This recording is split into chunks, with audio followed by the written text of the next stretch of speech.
Well, good morning and welcome to City Talk. It's a weekly program for the radio station. It's a podcast. It's a television program where we here at the city are able to communicate with you the great things happening in Waco and interesting things too. Like today, I'm going to be able to visit with one of our city council members. I'm Larry Holsey, Director of Municipal Information and Communications, and we do have our new city council member for District 3, Josh Borderud. Josh, glad to have you here. Thanks for having me, Larry. Thanks for taking the time at a busy day.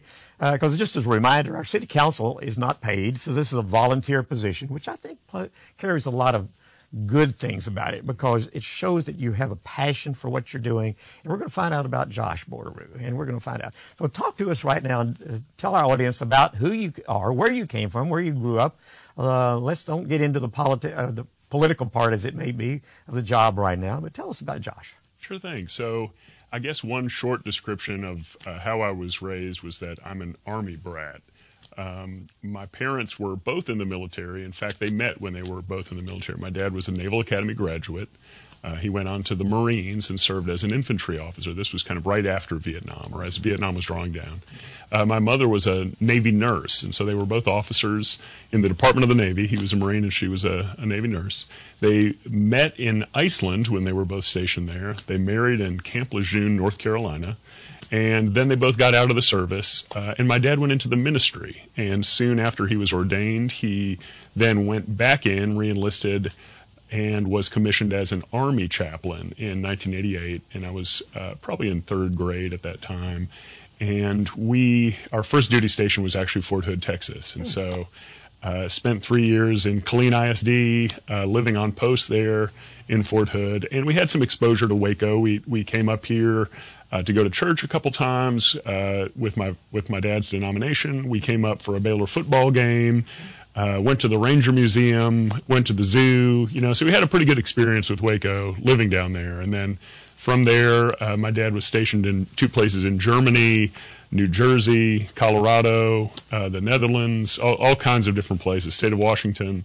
And so I came to Baylor in 1997 as a freshman and stayed for about 6 years. I met my then friend, later girlfriend, fiance, and now wife, Jennifer Borderud. Used to be Jennifer Hughes. She was from Corpus Christi. We met while I was at Baylor. And I went to a PhD program in Milwaukee, thinking I was going to be a scholar of history, a history professor, and decided that that wasn't the path for me. So I found myself up in a very cold winter in Milwaukee, missing my then girlfriend, now wife, who was in Austin, Texas, working on her library degree. Enjoying the warmer weather. Yeah, enjoying the warmer weather. And just really, I feel like the Lord was speaking to me that maybe I needed to be back in Texas. And we did get married down in Austin. My dad officiated. He was still an active duty military chaplain at the time. And had a wonderful wedding down there, got married. And we came back to Waco a year later for law school, and Jennifer took a position as a faculty librarian here at Baylor University. I spent 3 years as a law student. She was eventually moved over and is now the director of the Armstrong Browning Library, which is a special collection of the university's library system. And she has found that to be a dream job and really enjoys it. And that's one of our cherished deals. We have 19, I think it is, museums in Waco, and one of those, that's certainly the Browning Library, is a special. And if you haven't been to the Browning Library, you need to go, because it is, when you walk in the doors, this is Waco, Texas. It's just such a classy, really nationally or worldwide respected museum. Go ahead. It was the life's work of a Baylor University English professor, Dr. A.J. Armstrong, to collect the works of the poets Robert and Elizabeth Browning, the English poets, and he compiled so much of their correspondence, so many of their books and materials related to their life, even the furniture that they owned. And so it's a museum and it's a library. There's wonderful job-related travel to England and Italy that comes out of that as well. So we've gotten to take some fun work-related trips in the last few years. But it's been a real blessing to be a part of what is a very beautiful facility. It is an amazing, like you said, it's a real treasure in Central Texas. Tell me about your children, because you have some kids, and I know you're raising them up. You lived in District 3, which bottom line, you kind of live in the area that's kind of Castle Heights area. But District 3, and we'll talk more about it in a minute, is really a very strange location, but it goes from whatever. Talk about your young people now, should I say. That's right. So, yeah, since 2010, we've lived on Austin Avenue. And technically, our neighborhood is called Karam Park, and it's adjacent to Castle Heights. But it's kind of, our house was built in the 1920s. These subdivisions started around that time. And we've had 2 children since living in our house. Our oldest is Russell Cooper. We call him RC. And he's 9 years old, and he's in 4th grade.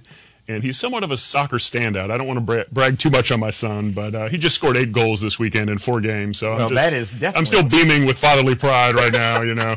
I thought there was a brightness over there that I couldn't. There is, yeah. I'm just kind of, he's really a wonder, and a bright kid, and just great with other children and adults. And my daughter is also. She's our comic relief. She is our joy, and she's our creative one. And her name is Lillian, and we call her Lily. And she's 7 years old, and she's in 2nd grade. And they both go to Hillcrest PDS, which is a partnership between Waco ISD and Baylor University in the Waco ISD system. And we've really loved that. We've had a lot of friends from our church go to that school, and just have met a wonderful cross-section of the community at Hillcrest PDS. Well, that's just great. Well, and again, you've indicated that obviously your father was a pastor, a chaplain, and so a faith-based arrangement and things like that means a lot to you, I can tell. Well, all right, your time at Baylor, you went to Baylor Law School. Talk about your law degrees now, because you've worked in different law professions. As I remember back, you worked for a county, Milam County, I believe it was one day. Talk a little bit about that and bring us up to date and what your current job is. That pays you because the city doesn't pay you. That's correct. Well, yeah, thanks, Larry. I appreciate going into that. So, yeah, I am kind of somewhat academically inbred in that I have 3 degrees from Baylor University and currently do work for Baylor University, and I'll talk a little bit about that as well. But first job out of law school when I graduated in 2009 was going down to work for the Milam County DA. And Carrie Spears, who's from Robinson, was at that time the elected district attorney of Milam County. And it was a wonderful experience. I had gotten some good advice when I was an intern at a local law firm here that I later went to work for, to go down there and try as many cases as you can. And working as a prosecutor gives you a lot of discretion over your work, but also teaches you a lot about human nature and dealing with all kinds of folks, police officers, defense lawyers, judges, and directly with a lot of defendants as well in that role. I loved it. It's a small community of about 25,000 in the county, so it's about 1/10 of the size of McLennan County. But you get to know everybody really quickly, and I feel like I was able to learn a lot about how to work with others and disagree without being disagreeable, and learn, what hills to die on and which ones not to. And so, things great that a experience. city council member needs to know. Right, yeah, and use quite often, frankly. I hope if I have any good judgment at all, some of that came from Milam County and my experience there, for sure. After that, I came up to a law firm that I had interned for, a great law firm here in Waco, Packus, Giotis, Page & Burleson. They've been around about 55 years plus. And great business law firm, represented businesses and individuals in a lot of civil litigation, business litigation, whether it be a contract dispute or a family law matter. It just learned from really professional, ethical lawyers there, and was pleased to have worked there for about 3.5 years before coming on board with Baylor Law School in 2016. Now, Baylor Law School. So here you are. Are you a professor, or do you there's a lot of legal things the Baylor deals with. So at the law school, what do you do at the Baylor Law School? Yeah, so my position is the director of clinical programs. And so I coordinate and supervise law students getting involved in serving the community through several distinct programs. So I'm the supervising attorney of the Veterans Clinic, the Trial Advocacy Clinic, and the Estate Planning Clinic, where we do estate planning for veterans and once a year first responders, which is a great experience for students to draft those wills, and they have to get a special license from the State Bar of Texas in order to draft wills or appear in court. We're the court-appointed attorney for juveniles who are just brought into the juvenile detention center, and so I have students that get their they used to call it a third-year bar card, but now they can get it in their second year. But it's basically a license. They're an associate member of the State Bar of Texas, and I supervise them in what are now Zoom hearings, but used to be in person at the Juvenile Detention Center. But our primary one is the Veterans Clinic, so where we serve veterans of our armed forces with their legal needs, and we operate on a grant from the Texas Access to Justice Foundation.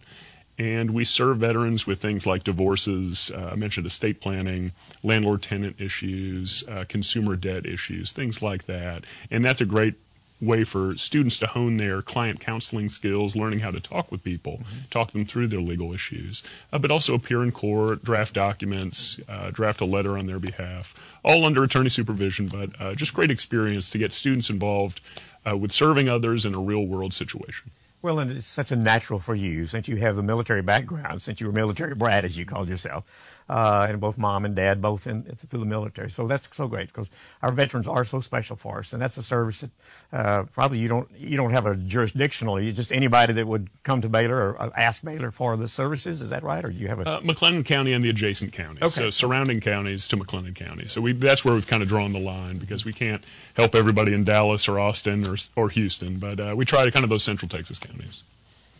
Well, let's get into some of the business of the city now. I know before even thinking about being on the city council, you've served on numerous boards and commissions, and some of them have made some major decisions. I think the first one comes to mind, I know, the Animal Advisory Board. Very major changes were happening, and problems were out there when you were on that board. Talk about that.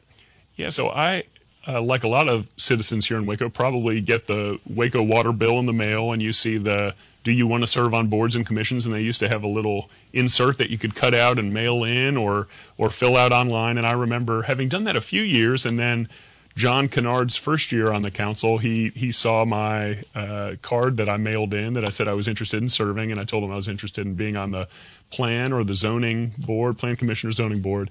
And he said, well, I've got those spots filled, but I really need someone on the animal welfare board. We've got a lot going on right now on that. With animal welfare issues. And I told him, well, I've got to be honest with you, I don't own a pet right now, so maybe I'm not the best person for that. And he said, that's okay, I think we may need an agnostic on that board when it comes to pet issues. And I said, okay. And it ended up being wonderful. Both Malcolm Duncan Jr., who was the current mayor, and his father, Malcolm Duncan Sr., who's also a past mayor, were on that board along with Wiley Stem. And Esmeralda Hudson was the liaison from the city secretary's office. Carrie Keel from Animal Birth Control was there. And it was just a wonderful moment of working towards the no-kill status for our shelter. The city had just taken over the shelter, and we were recommending the passage of the spay microchip ordinance that went into effect and the renovation of the shelter. Yep. And working towards that no-kill status, which we've been able to obtain. And so it was a really great introduction to getting involved in the city's business and achieving these outcomes. And so it was a really inspiring first experience of serving the community. Absolutely, because I know you have to then understand, well, in fact, in that particular one, you have the Humane Society of Central Texas and the city side as well. So you had the public-private partnership, so to say, going on, and then realizing that the funding that the city has, but then there's also that partnership that has to do the fundraising for the nonprofit and tax exempt, all that kind of stuff. So an interesting, partnership to start with and help you, and again, your preparation for what you will eventually be now on the city council. So anyway, and great things have happened out there. And like I say, the expansion of the facility and the no-kill status, it's a premier place. I think we can be proud that a lot of people across the state have looked at what we've done to our facility and that whole changes. And thank you for being on that board too. Oh, it was wonderful. And I think having Malcolm Duncan Sr. putting the thrust of the mayoral Malcolm stamp has on a way that. of getting things done. He does. He really was a very effective leader. It was great to chair that, but he was the driving force of the Animal Welfare Advisory Board. And from there, John Kennard appointed me to the Zoning Board of Adjustment. Had a chance to Which chair. is kind of what you wanted to begin with. Yeah, and so that gets into asking for people come in requesting variances from existing ordinances. A lot of residences and builders are coming just seeking, hey, this lot is going to be a little smaller. It's on a cul-de-sac. Would that be okay if this was 5 feet narrower than the ordinance requires, and things like that.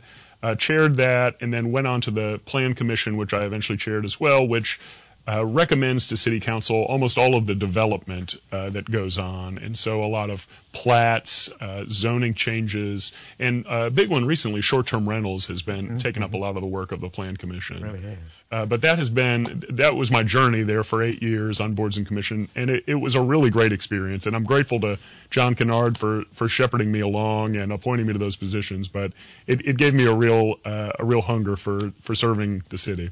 Well, it gave you the true definition, too, of having to sometimes listen to the people who you maybe didn't necessarily think was going to be the decision that needed to be made, and you had to hear them and weigh those points and consider them, because it's a serious nature to everybody when they bring it to the city council, first of all, obviously to the plan commission, which is a recommending board to the city council, so all those kind of things. If you just joined us, we're visiting with Josh Borderud, who's the new city council member for District 3, and we're just talking about some of the getting you ready, cultivating or combing you and getting you ready to go for on the city council.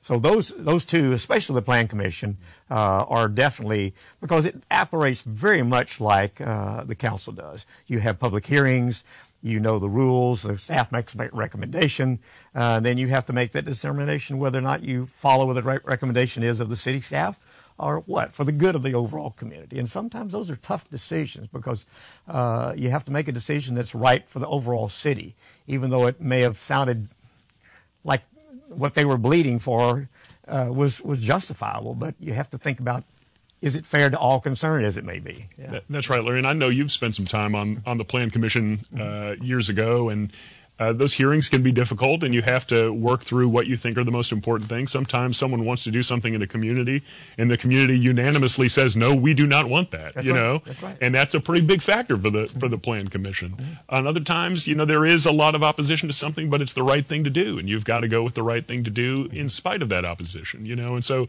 like you said, definitely giving a factor to the city's recommendation in the case, but also what is the community input and what's the bigger picture here. Yeah. And those are all things that you've got to consider on the Plan Commission. So you decided to run for city council, and interestingly enough, you're fulfilling the moving in where John Kennard has when he decided not to. And of course, you knew John, and he had kind of recommended you for a different thing, but you ran unopposed. Was that correct or not? No, I did have an opponent. You did have an opponent. Okay, Yeah. Maybe I'm thinking something else. Okay, Yeah. So but you won the election. Won the election. Yeah. Congratulations. Thank you. Okay. I couldn't remember on that particular one. Anyway, but now you are on the council, and your term is for 2 years now, well, I guess so, because a year and a half. Actually. Year and a half, Yeah, because this was a weird year. The May election got postponed in November, first time ever, and so there's some different changes in that. So we have a makeup of a new council, pretty much. We have a new mayor, we have a new District 4 representative with Kelly Palmer, and so with 3 of the 6 are fairly new, even though Dylan had already been on the council before. So.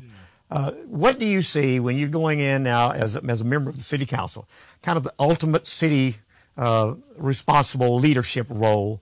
How do you see the city council, the way it has been functioning in the past, and the way you see the future being with now a makeup of that city council? How do you see that, and anything that you can foresee that's in front of us that may be a challenge for you? Sure. Well, one of the things that I'm really excited about in serving with this current city council is that there's a lot of well-established relationships. I think there's a lot of goodwill and cooperation and a spirit of cooperativeness among the council. And there's kind of a unanimity on a few issues too. The race equity issue that's come up, and along with economic development, and some others that I think the council, while not necessarily in lockstep on everything, is kind of moving in the same direction, and that's exciting. I was fortunate, talking about Plan Commission, to serve alongside Andrea Bearfield and Hector Sabito when they each served a year on Plan Commission before going on to City Council. And so it was good to have those relationships and friendships made on the Plan Commission.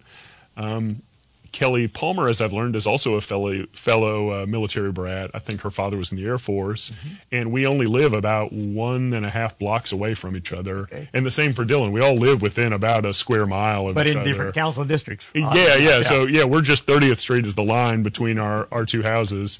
And, but different districts. And, and Dylan and I were friends in law school over 10 years ago.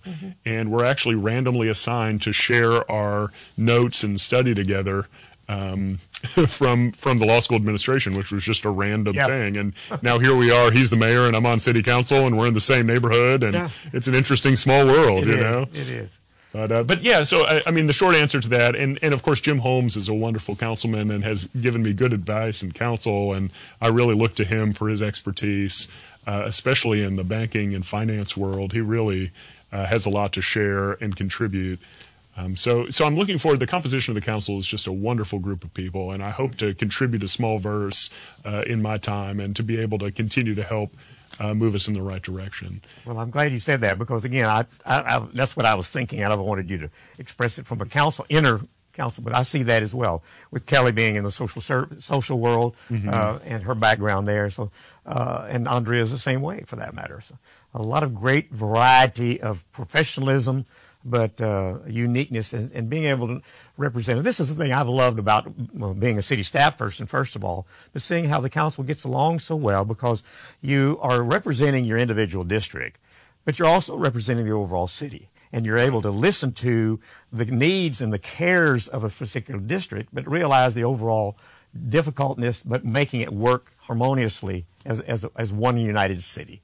And you mentioned the equity part of it. I know the city staff, we're definitely dedicated in that and working, and the council has high priorities on that. Now, correct me if I'm wrong, but your studies in history were focused a little bit on African-American history. Is that correct? Or? Yeah, that's correct. So when I was at Baylor, I took some courses, African-American history, history of the civil rights movement, and actually wrote my master's thesis on African-American Catholics, which was an interest to me. And so I've got some background in the struggles of groups that have not always been at the table in American history. And so I hope to be able to take a more inclusive posture towards, parts of town that haven't always felt fully Waco or fully included in the city's work, and always be mindful of that. The city council this last session did Race Equity Institute's training, and I was able to take a modified online version of that. I look forward to being able to take the full kind of 2-day deal in time. But yeah, it's something that I care a lot about, and I hope to be able to work with the council on working towards equitable goals in the city. Well, it's a great purpose and goal for all of us to continue to work together because there's obviously issues that we need to all address and things like that. Now, we talked a little bit earlier, of course, you live right off Austin Avenue, and your District 3 starts kind of in the Austin Avenue basis and goes on out, and you can better describe it than I do because I live in District 5. But describe to our listeners and viewers District 3, where it goes, and the vast variety of type of things, not just residential, but commercial and industrial and the whole business. Maybe I can start by describing there's Interstate 6, Loop 340 kind of bisects the district in half. And so the high growth area in the district is out between Woodway and Hewitt.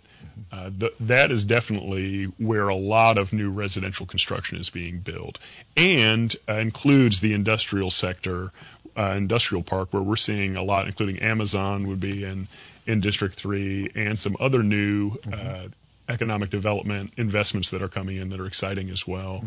So it has both the mall and Central Texas Marketplace in it. It's got on the other side of Loop 340 and kind of the Waco ISD side. One side is Midway ISD, one is Waco ISD. Bosque is kind of the northern or western border from Bosque and Highway 6 to about 34th, 36th there. And it bisects the Brookview neighborhood in half and the Austin Avenue neighborhood in half. It includes Parkdale Viking Hills, the Heart of Texas neighborhood, half of the Kendrick neighborhood, obviously the West Waco neighborhood between Woodway and Hewitt. But it's an interesting variety of neighborhoods that are in it. And we've got a lot of commerce. A lot of Valley Mills Drive is in it as well. Big portion of Hewitt Drive is in it. Highway 84.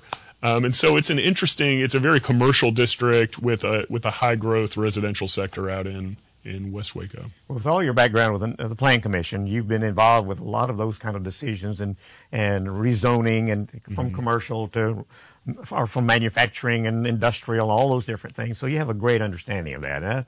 That helps because providing those things, especially like you talked about the residential, the housing, and the home rentals and things like that. all those are great challenges, stuff like that. Right. Now, living on Austin Avenue, one of the things I remember you talking about earlier, Austin Avenue is a rich change, as well as Washington and Franklin. Talk a little bit about that and how the downtown corridor that actually is kind of your district is involved in some of that. Yeah, so what we're kind of interested in, so my district being at 30th, which is usually pretty the solidly residential part of Austin Avenue, it includes Karen Park and Castle Heights.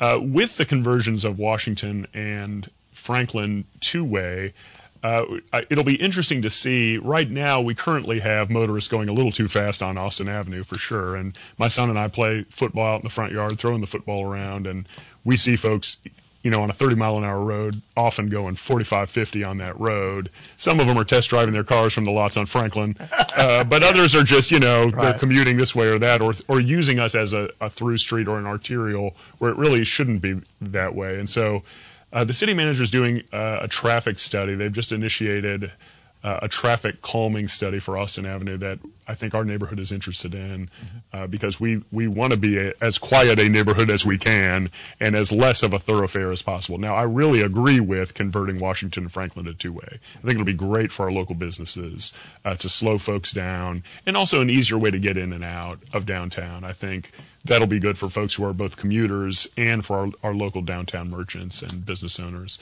But yeah, that's a concern for sure. I think another thing kind of on the campaign trail in the last 12 months, hearing about was out in West Waco and learning those roads out there and seeing the need for upgrades and kind of a master plan for that region as the residential growth continues. Some of those roads have a feeling of like an old county road, no improved shoulder, no sidewalks, not even a stripe down the middle of the road like in West Warren.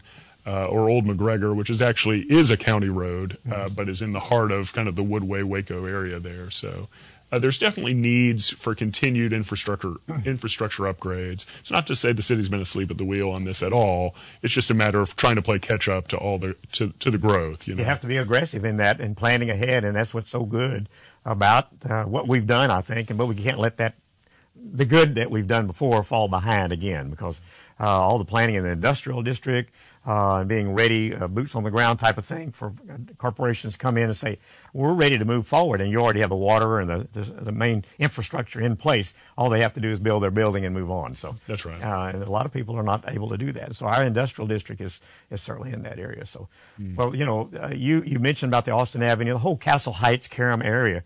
That is one of the oldest areas in the city that continues to hold good value on the properties, and it's a very wonderful neighborhood, and so you want to keep it that way. Right adjacent to Franklin Avenue, which is, like you say, the car dealerships and things like that. So anyway, yeah, it's a unique neighborhood because it really is almost a residential island that's in between several commercial corridors with Franklin, Waco Drive, Valley Mills. And so we have a real strong sense of kind of protecting what we have and encouraging the residential character and not allowing too much commercial encroachment into the residential sector of our neighborhood. But you're right. I mean, it's been probably 90 years of continuous, higher end residential living. Got about a minute left. I want you to tell us anything that you think that you want to make sure our citizens know about Josh Borderud. Well, I'd like them to know that I'm here for them. Please reach out to me. I'd love to hear from them, meet with them, respond to their concerns, especially about District 3, but citizen concerns about the overall city as well.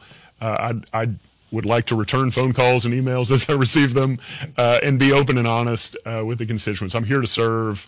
There's no concern too small. I've fielded calls as a neighborhood association president about chickens loose in someone's yard. So there's nothing too small. Feel free to reach out if you've got any concerns about what's going on in our district. That's just wonderful. Josh Borderud, who is District 3 representative for our city council. Now, Josh, thank you for the time, first of all, you come out here. And thank you for all the service you've already given in your planning and your prepping to be on the city council and help us in all the things we're dealing with. And we didn't even talk about COVID, but that's, we've talked about everything so much about that. It's great to get to know you, and I hope our citizens will respect what you just said, that you're open for, and you're going to be able to represent them as overall our citizens of Waco. Thanks for being with us. Hey, thank you for having me, and thanks for all you and your team do here for the city as well. Thank you. I want to thank all of you all for listening, watching our City Talk radio program. and hope you'll be back with us next week for more information about the City of Waco here on City Talk. This program is produced by the Municipal Information Department of the City of Waco and is provided as a public service by this station.